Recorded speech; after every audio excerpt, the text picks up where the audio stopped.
Again, this is why you pay somebody to do this work.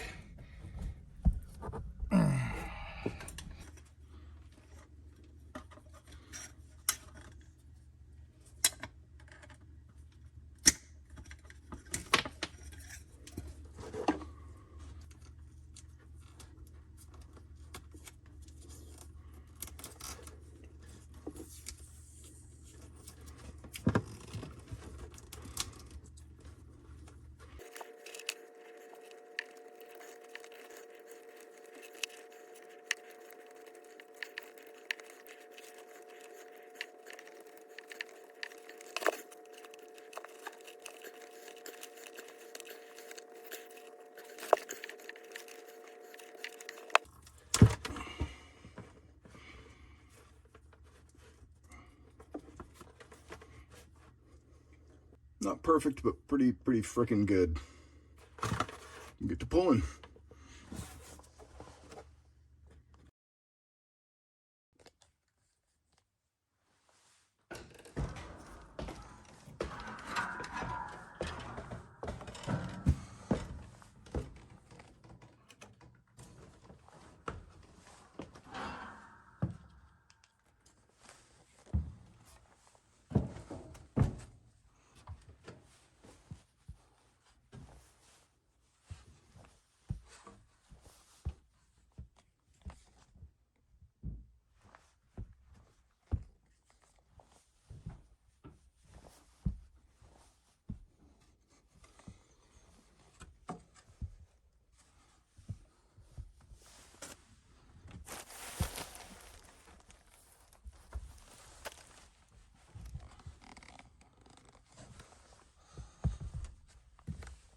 Starts to get a little tight at this point, so just have to get down low.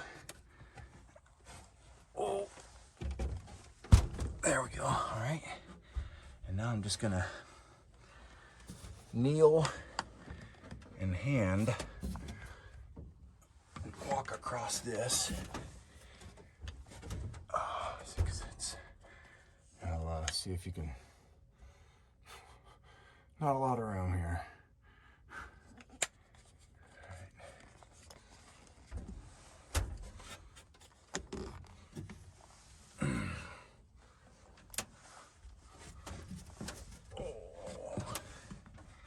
Okay.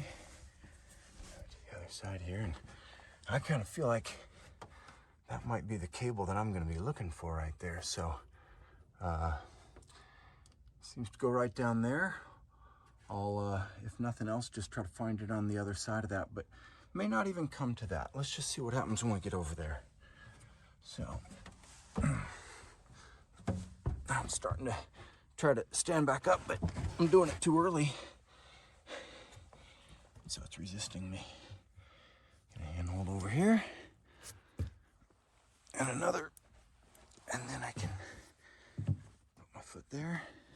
That foot there. All right, now, this is the part I scoped earlier tonight. And, all right, usually I'm using not just my 2 feet in one hand, but all 4. All right, so I haven't gone back there yet. So I just need to kind of find my spaces one at a time here, and I'll try to demonstrate. Let's see here.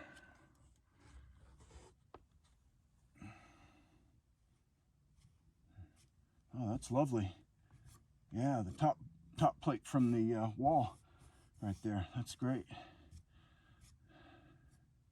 So, nice thing about this is that I know it's just gonna keep on running that way, and I'll be able to find it really predictably.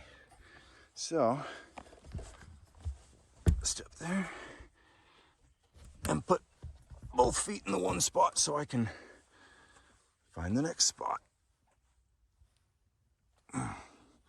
Okay, top plate became less predictable. I guess that wall design changed. All right, so, all right, got this guy. So I'm gonna sneak my right foot over. Okay. And, oh boy, all right, 2 feet on the same board again. See if there's something. Now, so right now I'm kneeling on this board because I got both feet back here. That is not stable, right? 3 points is best, and I'm holding this phone so I can video what I'm doing. It's kind of a bad idea, but let's see what happens here. All right. Okay, there it is. Yeah. All right. Left foot. Now, if I wanted to get really reckless, I could just assume and place my foot right here, but it's a bad idea. It's a bad idea, so I always just scope it out first. So when I'm all done in here, I'll come back and pull all this insulation back into place. And right over here, I think is, yeah, see, I see that coax right back in there, right where I'm shining my light. So I'm close. I just need to get back in there, and it gets real interesting. I'll have to get down. You know what I might do? I might set this up. Yeah, let's see what happens here. Maybe I can get this. All right. So, hey, cool. Find that. Open that up real good. Swing the leg.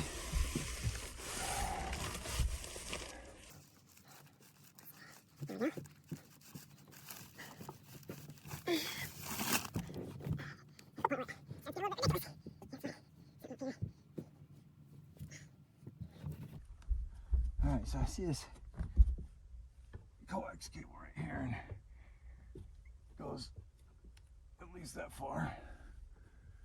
Okay, let's see what we got here. Oh, yeah, it looks like it gets all the way back into here. This is going to be interesting and fun. Fortunately, this insulation is just cellulose and not some of its far nastier brethren. I used to climb in attics in Phoenix, Arizona a long time ago. I see it. My God, that is far away. Okay. It's all the way in the corner. And one time, when I was in an attic in Phoenix doing air conditioning work, it was so hot, I would soak myself down and climb up into the attic and stay in there for no more than probably 10 or 15 minutes at the most. Probably usually more like 8 is my guess. Damn, that's a shame. My cable is stapled in the wall. I probably should have guessed that it would be.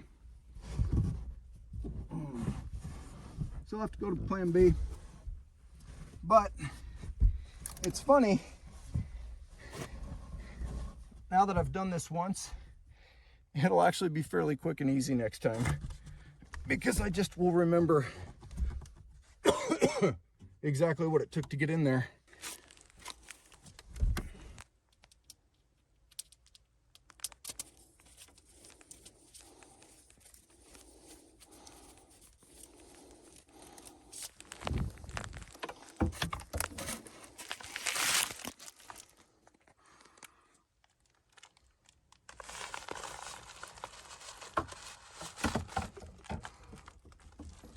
I had this other saw that I thought might make more sense on this box, and as it turns out, it did not.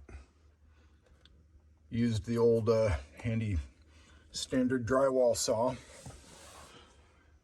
and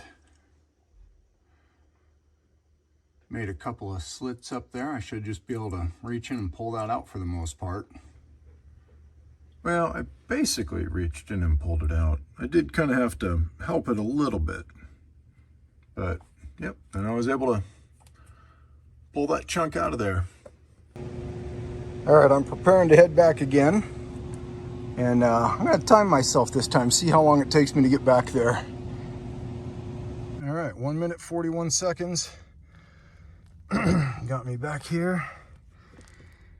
So I just need to drill and push these fiberglass rods down through. All right, I'm going in.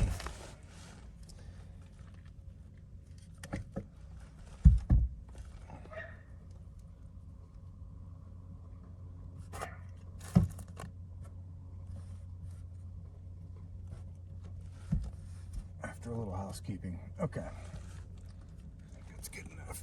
All right, let's see here.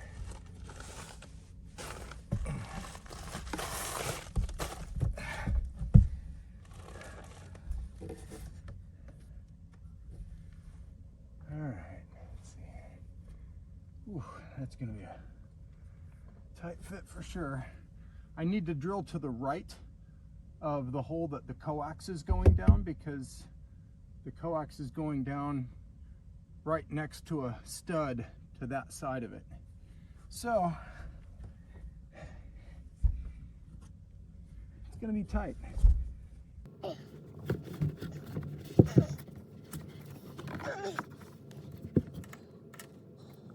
Couldn't they have sanded these boards?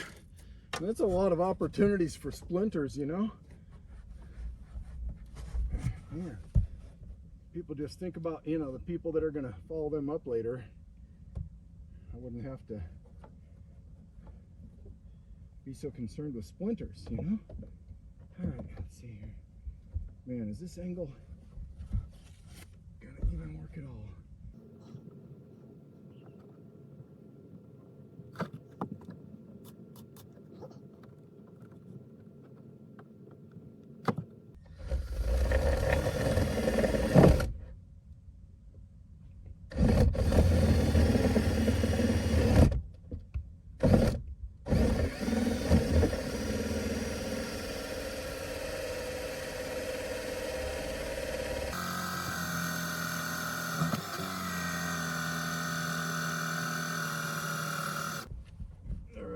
It's kind of working.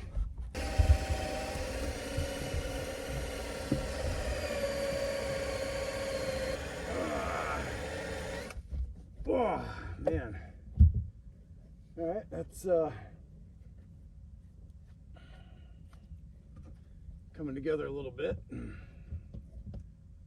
Bit's getting hot. Oh man. Whew. It's getting a little hot. And by it, I mean,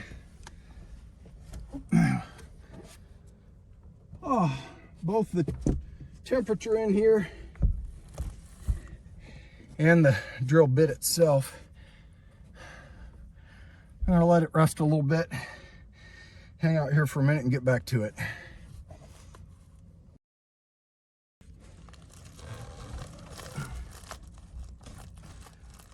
All right, I'm back with a few more items. Got this battery.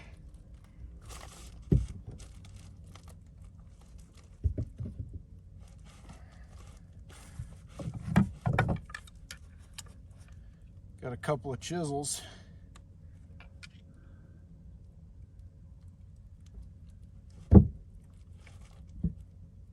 Got this hammer.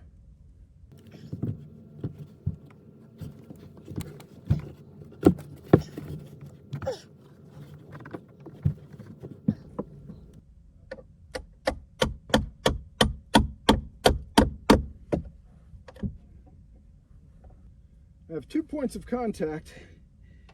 The 2x4 that I'm laying my body across and the 2x4 that I'm pushing my arm down into. And the one that my arm is pushing down into is causing discomfort on my arm. Imagine that. I'm still going. We'll get it. We'll get it. Let's see if I'm able to do anything else with this drill here.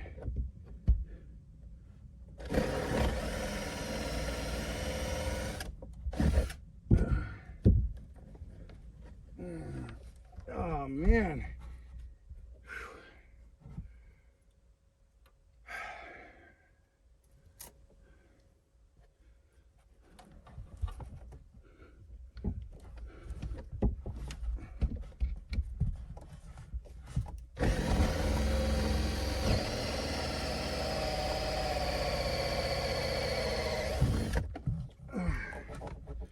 Okay. Wow. That is probably not a big enough hole. Oh, for the love of God.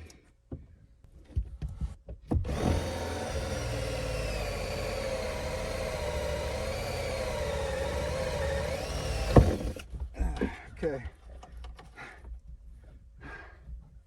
I've decided that it needs to be a big enough hole at this point. Now I just need to get the angle right on this fiberglass rod. For fuck's sakes. I'm gonna do something here. Might make this a little bit easier.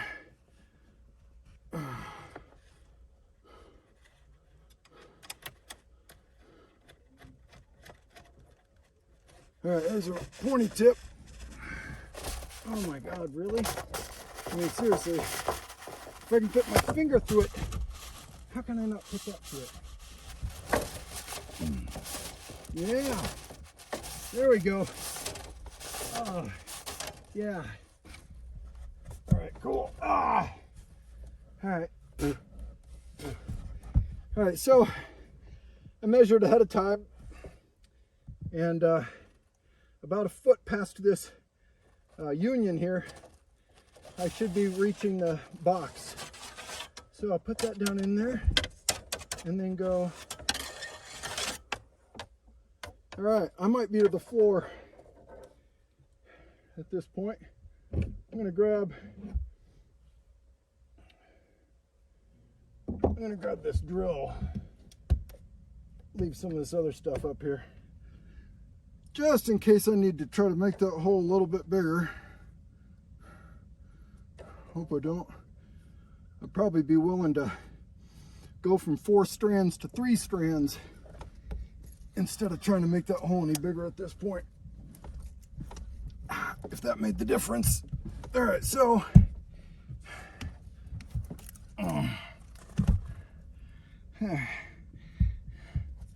again, this is why you pay somebody to do this work.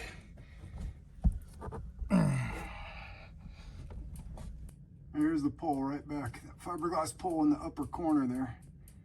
I just need to be able to pull it over, pull it out of this hole. Let's see what happens.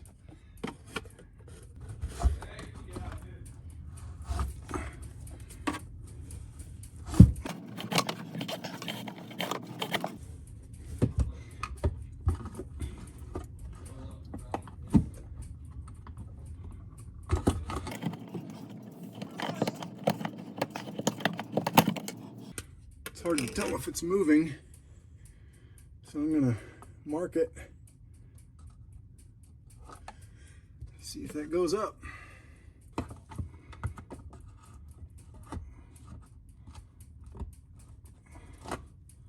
Yeah, it's going up,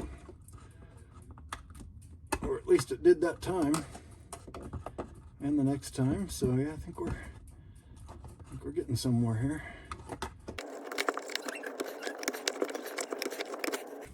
I can still see the pole in the bottom hole here, so I still got a ways to go.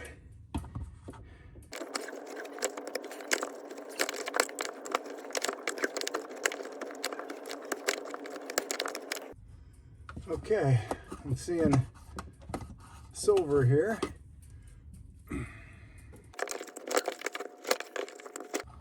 Yeah, buddy. Yeah.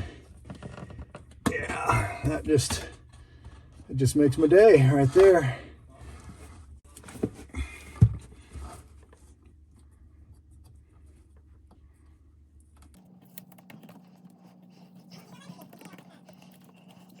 So you're trying not to put too much tape because you don't want it to get too thick, but you want it to be super, super tight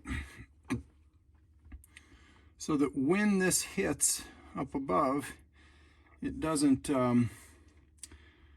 try to tear it all off and possibly get your cables loose, especially when you know that the hole you're going through is questionable in size.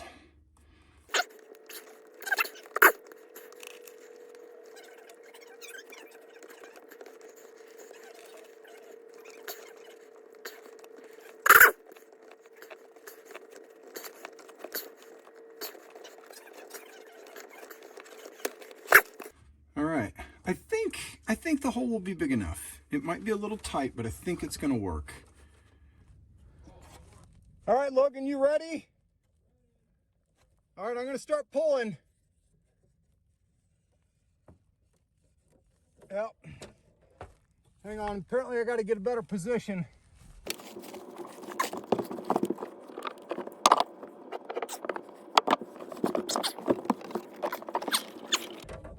Okay, ready to try again? All right.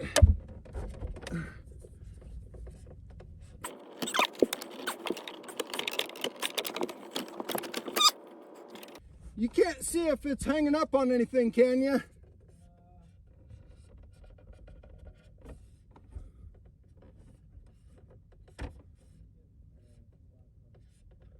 What's that?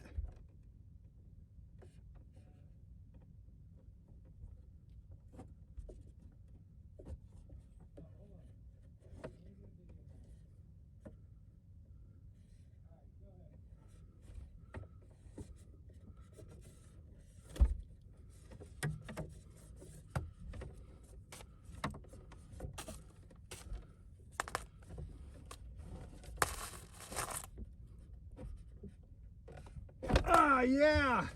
Nice. All right.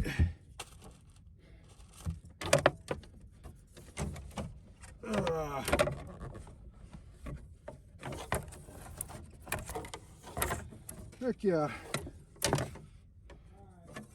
Thanks, man.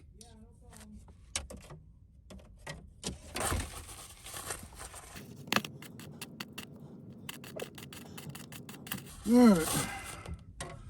I'm just gonna let that be over there.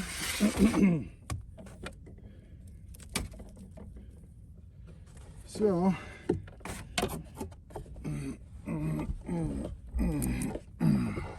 in order to do this well, I'll need to keep coming back over here and working that angle there better, because the cable path is just going to run right along there, and not going to be able to pull at that angle. Won't be able to get more cable to come through. So I'll pull some extra like this, and then walk it around and keep coming back to pull more.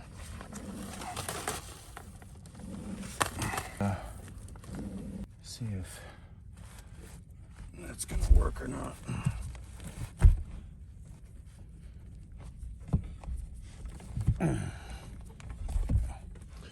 Show that.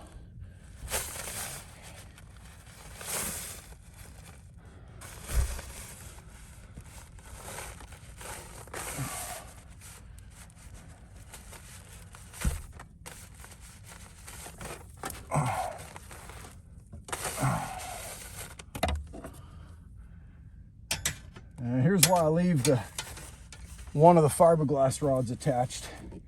Makes it a whole lot easier to pick it up down the line. So I'll get back over there where the other cabling is running, where it's nice and in the open. Pull on this, pull it out. Just keep on working it.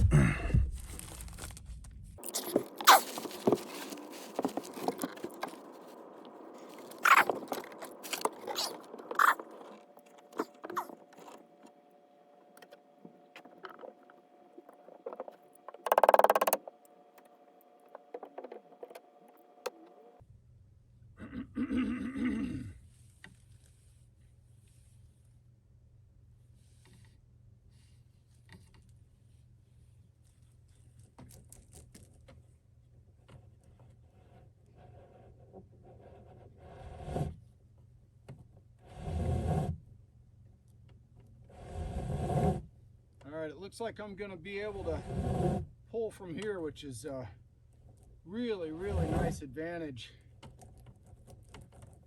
Alright, I'm going to go ahead and start bringing the cable down the path here.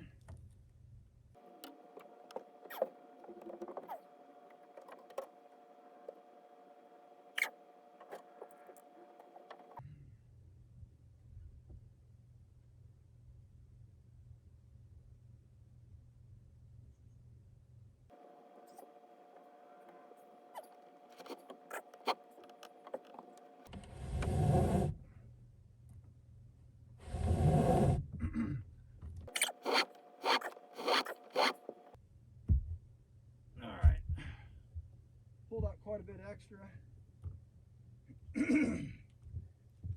Now I'm going to kind of lay it out where it's going to be able to pull pretty smooth. Come back here. Get my phone, because hopefully I won't have to come back up here again until I'm ready to cover my tracks and everything. All right, let's say goodbye to this for now. Whole lot harder to do this while holding a phone, I'll tell you that much. All right, so here's my, draped out Ethernet cable.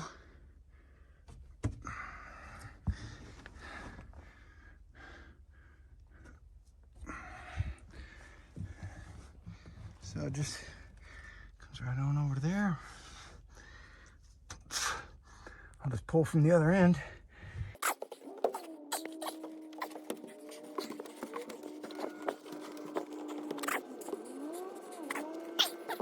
So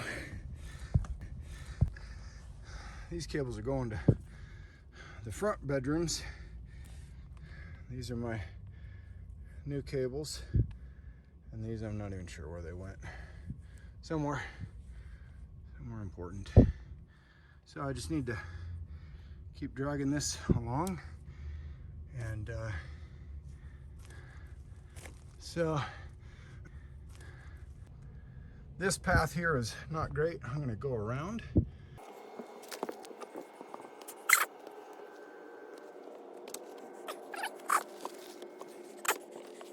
Back in here, we'll gain access to my wiring closet. Ooh, I should have brought my hammer. Maybe I'll bring that over. I'm sure I'll have to come back over here again. So there's my cable. There's my fiberglass rod. I need to go grab that.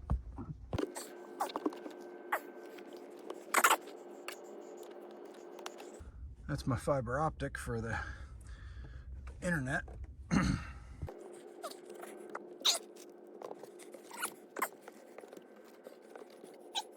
All roads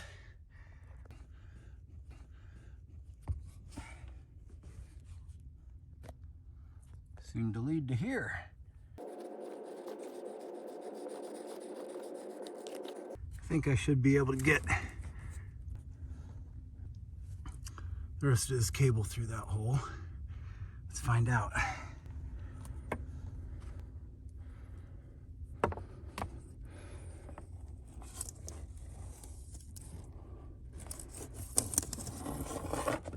No problem.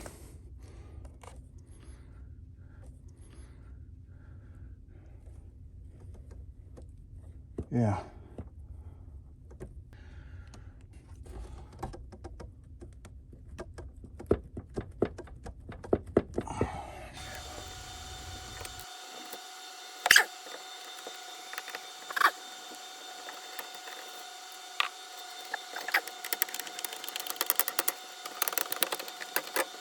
Just the right height.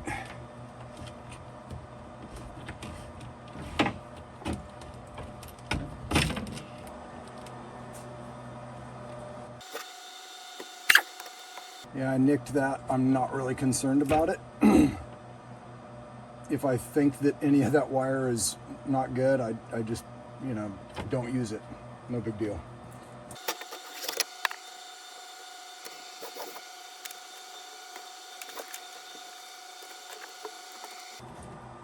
Should be plenty.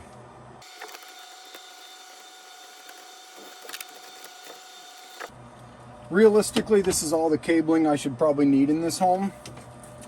If I ever needed any more, it would probably just be, you know, maybe 2 drops in some obscure location. So this is about the max. And so this configuration seems to be sufficient.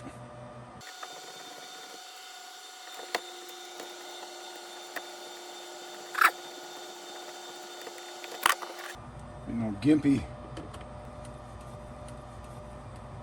Maybe low on electrolytes or something.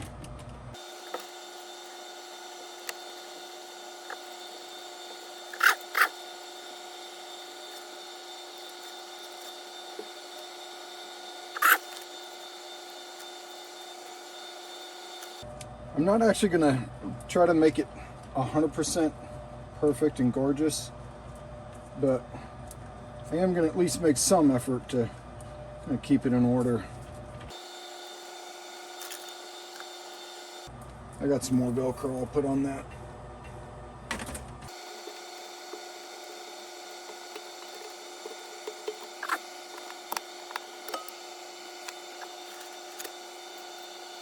More or less it'll go like that.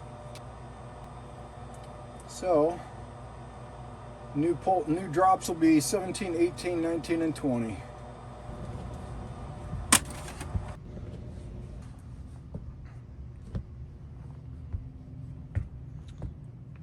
All right, we're gonna take care of some things over here. Boy, oh boy. The quality of the finishing of this work is just really something. Yeah, that one's better than the other one, but I'm not gonna need the hammer for the rest of this. All right, so really all I need to do is see how much extra there is here to pull back, and really it's kind of perfect.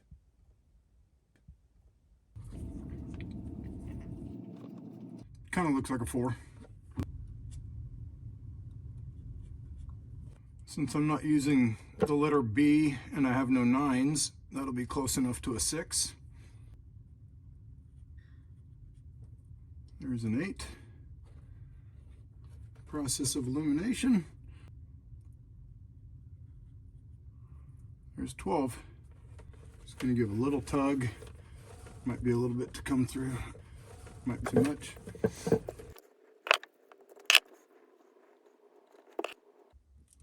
You don't want to untwist too far. All right, so there's blue. Need to get orange on this same side. Kind of push them down into their position. My nails, my fingers, before I ever use the punch tool.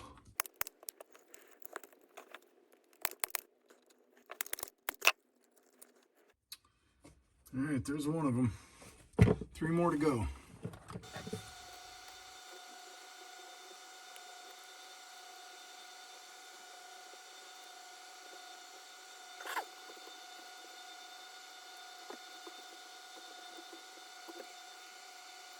So I'll start with 8 here.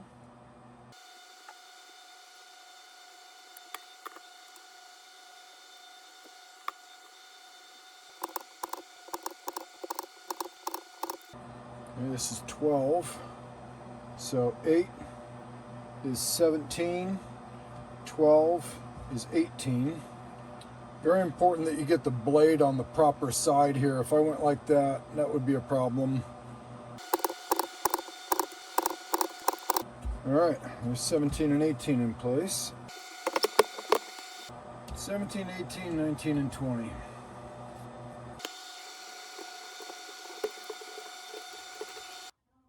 So no surprise, this patch cable is working. Now we'll use this verified good tester, test the long run.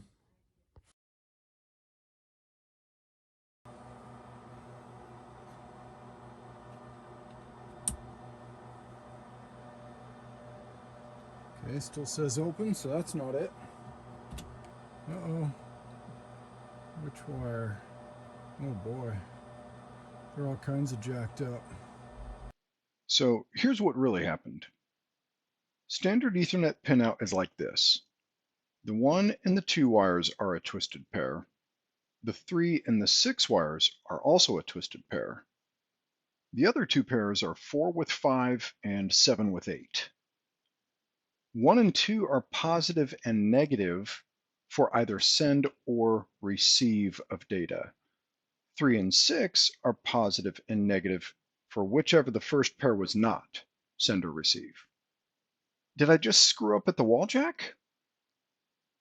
After a while, my memory kicked in, and as it turns out, when I first started populating the patch panel in this wiring closet all those years ago, I mixed up, because it wasn't clear, which wire went to which side, the solid color or the white with color stripe. And I just left it that way. I kind of feel bad for whoever follows me in this home. So why did I go to all this trouble? Besides the fact that a wired connection is more reliable than wireless, the server that you heard in my wiring closet is old. It's a Haas, but it's old. I've already had 2 power supplies fail, and I'm on the last 2 now. I've also had a couple of the SAS drives fail, and I don't want to go looking for any more spares. It's only a RAID 5, so when the next drive fails, I'll be scrambling to save the data. My Trashcan Mac Pro has plenty of resources to take over the necessary functions for the house. But I really wanted its connection to be resilient, and it's been running on wireless ever since I put it in here. So on the Mac, I created a LAG, or link aggregation group, here in the Manage Virtual Interfaces New Link Aggregate. You'll notice there are no remaining interfaces to create another LAG.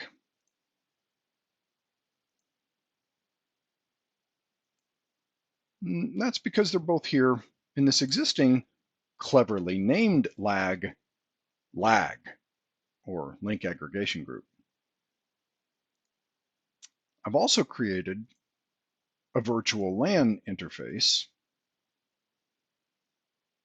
tagging VLAN 90.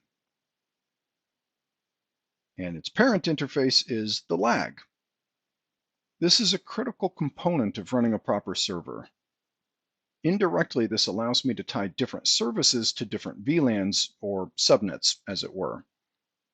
If you're unfamiliar, a VLAN, or Virtual Local Area Network, allows you to keep separate the traffic from multiple networks on a single switch or switch group, stack, etc., instead of needing to have a separate switch for each separate subnet. It's not enough to simply have different IP addresses on each service, though. With IP addresses in different subnets, traffic between them must go through layer 3 routing or in this case, the default gateway, which happens to be my switch. There, I can control what kind of traffic is allowed to enter or leave any given subnet. So at the other end of this link aggregation is my switch.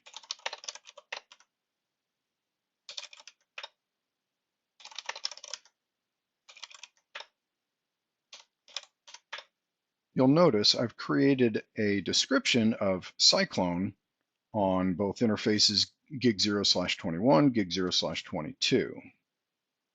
And each of them are connected, configured as a trunk, auto full, auto 1000.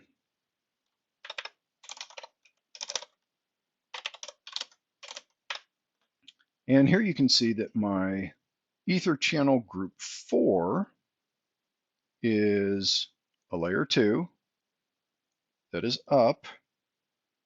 We're utilizing the LACP protocol, and the members are gig 0/21, gig 0/22, which are both in the port channel. Now, ideally, this would be a stack of switches, and I might use interface 1 from each switch to create the switch lag. This way, if an entire switch failed, I would still be connected. However, I'm just using one switch. In a client network, if they only had a single core switch, I would choose an interface from each bank of ports. A 24-port switch may consist of 2 banks of 12 interfaces, or sometimes 3 banks of 8. I've never seen it on a Cisco switch, but I have seen an entire bank of interfaces go bad. So the idea here is that if this were to happen, you'd still have a link. I might create the lag from interfaces 1 and 13, 2 and 14, whatever.